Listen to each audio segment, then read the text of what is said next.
A new concept that we're going to be learning in section 6.2 are the properties of exponents. So two of the properties that we're going to discuss in section 6.2 are the product property of exponents and the power property of exponents. So we have a product rule and a power rule that we're going to be using. So the product rule basically says that if you have variables that are the same and you're multiplying those variables, you just add the exponents. So for example, if we have x to the third times x to the sixth, that would equal x to the ninth, because 3 plus 6 equals 9. So what's the reasoning behind that? Well, the reasoning behind that, I'll go ahead and use the same color. We have 3 x's, right? We have x times x times x, correct? And then we're multiplying it by 6 more x's. 1, 2, 3, 4, 5, 6. So how many x's do we have total? We have 9 x's. So again, if the variables are the same and they're being multiplied, all we do is add the exponent. So just remember, adding the exponent. So our product rule has to do with multiplying the variables, but when we're doing that, we're adding the exponents. So the other example I have is we have 3 y's, y to the first power, y to the third power, and y to the eighth power. So just remember that just because there's not an exponent there, there really is one there. We just have to remember that.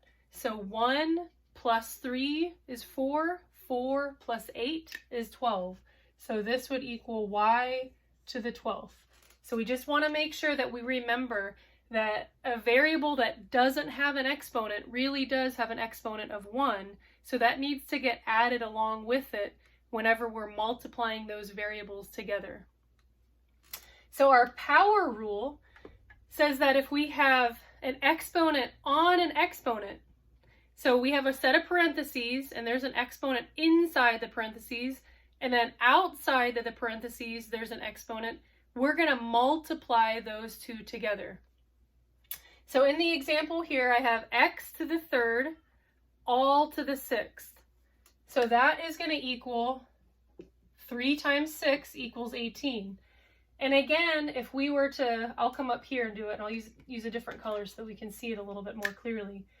But we have x to the third power, so that's 3 x's, correct? But how many times are we multiplying those 3 x's by itself? 6 times. So we need to have 6 groups of 3 x's.